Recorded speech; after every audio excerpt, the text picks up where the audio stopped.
Well, hello everyone. Today we're going to be drawing foxes. Thank you so much to those of you who voted in the last poll. For those of you that are new here, I take viewer suggestions for these draw with me's. So if you are new, go ahead and head on over to the community tab to vote for the next topic. But this topic today has been voted by you. We are going to do foxes. So let's jump right in here. I want to keep this faster paced for those of you that don't have a lot of time, and I want it to be packed full of information. So right off the bat, I'm using a Papermate mechanical pencil to go ahead and lay my lines down. And you'll see that I have pencil lines already on the page, and that's just to lay out the general spacing of the 5 different fox designs I'm going to use. And I just showed you my sketches for these different designs. So a fox is actually really simple. You're just going to use a large oval for the body, a smaller oval for the head, 2 rounded triangles for the ears, and a kind of like an S shape for the tail. 2 S shapes, I should say. An inner S shape and an outer S shape. Sometimes there's a little bit more of a curve than an S, but that is the kind of movement you're going to want to do to line up your tail. With all 5 of these designs, I block in the basic shapes first, and I do put a little bit of a point to the oval of the head. Then I place my eyes to get the general sizing, and then I do this little, almost like a C shape without a bottom for the inner ear.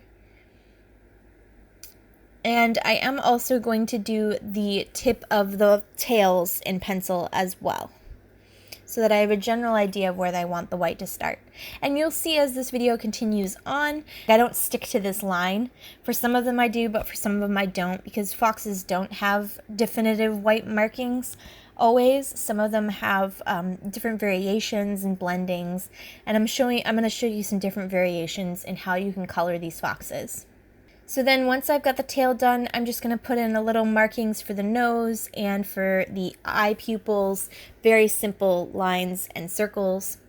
And now I'm going to speed this up a little bit. So exactly what I did with the last one, a jelly bean shape for the body, a pointed oval for the head, and rounded triangles for the ears, and some S swivel shapes for the tail. I'm also adding in some little tiny legs. I am not trying to be proportional. I am trying to be cartoon stylized look. So the legs are going to be much shorter than they normally would be if you were drawing a realistic fox. I'm trying to get a lot of movement in these 5 pieces. I've looked at reference photos of foxes. There's this pose in particular with the jumping fox is a very popular photo that comes up on Google Images when you type in jumping fox. And so I'm just trying to do a couple of poses that I immediately noticed in images to try to give you a general idea of how you would move the shapes. But they all pretty much are the same. Again, jelly bean shape for the body, pointed oval for the head, rounded triangles for the ears, small little legs, and curvy S shapes for the tail. And I'm actually putting more pencil lines in with this than I normally would for myself, because I want you to really see how I do the drawing and how I break it down. And now I'm going to move into my inks. So for this particular project, I'm mostly using a number 5 micron, a number 2 micron, and a 003 micron. So the outer edge is always going to be the 5 micron. The inner lines that are body outlines, like the eye outlines and the inner thigh, are going to be the 2. And then the 003 is going to be used to do pupils, tiny little tail marks, fur marks, inner ear marks, anything that is more of a tiny detail than an actual physical feature. Keep in mind, I am going to add watercolor to these foxes, so I am not doing all the pen work that I normally would if these were just going to be black and white illustrations. As always, I will have a free printable available to those of you who are on my mailing list. I have been promising the mailing list for so long, and I apologize that I've once again not followed through with that. I'm going to be sending out the first mailing list next week that's going to have 3 different printables in it as an apology for not getting my act together. And then this printable is going to be the downloadable free printable from the email list for August. So if you would like to receive this as a free printable, click on the link in the description box below, and I have the mailing list sign up available there. I only plan to send out 1 email a month, and it's going to always include 1 free printable, and sometimes it'll have extra bonuses like coupons for my store. It'll have all the latest updates on travel and drawing and art and bus life. So you'll see with some of these pieces like the jumping fox, I add in a little bit of line shading on the outer ear. Just because I liked the way it looked and I thought it was a good piece to have that. I also add in a few extra line dots and lines and dots for detailing that, as usual, if you've been here before, you'll know is part of my style. I love random lines and dots. For this lower left-hand corner fox, I did go a little bit more luxury foxtail or like fantasy foxtail by adding in a little extra curve, and later on I do add lines in the tail, which obviously you would not see in real life, but I was having a little bit of fun with it. I was thinking along the lines of Nine Tails or Okami. For this last fox, very, very stylized legs, and I kind of took a little liberty with the back legs. They are not realistic, they are not in proportion. I'm just having fun with this, and I like the way it turned out, but it obviously is not realistic. So that's something to keep in mind about this particular type of illustration that I'm doing.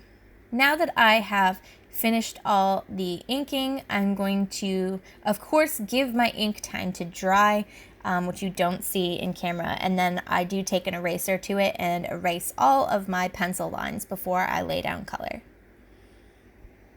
I'm going to be using my Winsor Newton watercolors, and I'm using 3 different brushes. I'm using a larger rounded brush from, it's either Walmart or Amazon. It might be Amazon. It's a cheaper brush. And then I'm using 2 thinner, a 00 and a 000 watercolor brush I purchased from a local art supply store. They are very expensive brushes. One of them was $18 in itself. Just for that one brush. So it allows me to get really nice fine lines and details when it comes to fur, getting in the eyes, and etc, etc. So I'm going to show a few variations on color. The first one, I'm going to do a very cartoony orange and white, very standard quote-unquote fox design. Then as I get further along, I'm going to add in more color variations. I also played around with adding yellow, like a golden yellow into a orangey red. I played around with adding in a burnt sienna instead of the straight orange. I played around with adding reds. All of these are options for you when you're painting your foxes. You can have a lot of fun with it and make it as realistic or as cartoonish as you like. My personal favorite really is doing the ombre of golden yellow into orange into red, like I did in the text at the very top. That is my absolute favorite.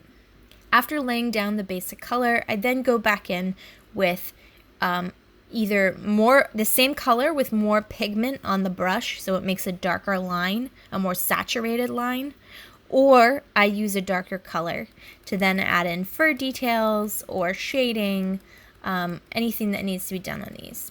And I did have to skip ahead just a little bit. I do apologize. My SD card was starting to fill up and I didn't have the time to go home, get another SD card to finish this video out. And I wanted to get it to you guys as fast as possible. So I do jump ahead here a little bit. But I think you get the gist of how these are done from start to finish, of how I do my general swashes of color, of how I do my little tiny lines.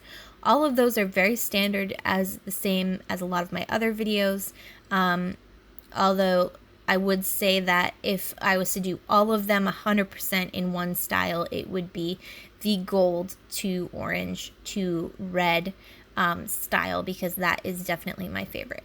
Definitely take a look at foxes if you're trying to be more realistic, even in your coloring and shading, because foxes really aren't a bright orange, obviously. They're a more muted brown, reddish brown, burnt sienna, dark browns. I wouldn't add any of these colors into a fox if you want it to be super realistic.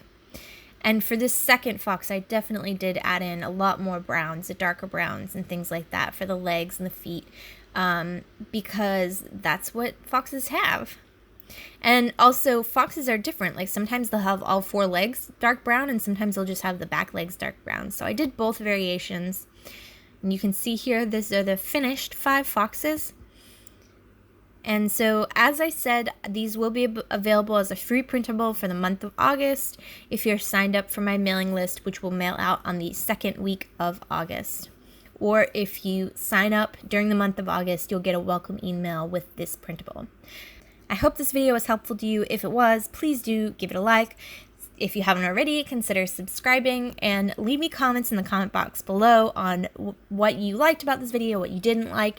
As usual, each of these draw with me's have been a little bit different, ranging from an hour long to 10 minutes long, and I'm trying to find a happy medium that you guys really can appreciate and enjoy. So please do tell me what the time limits are that you would like to see in one of these videos, because I do listen and I do appreciate the feedback. And don't forget to head on over to the community tab and vote for the next Draw With Me topic. Thanks again for watching, and until next time, remember to create love and travel on. See you next week. Bye!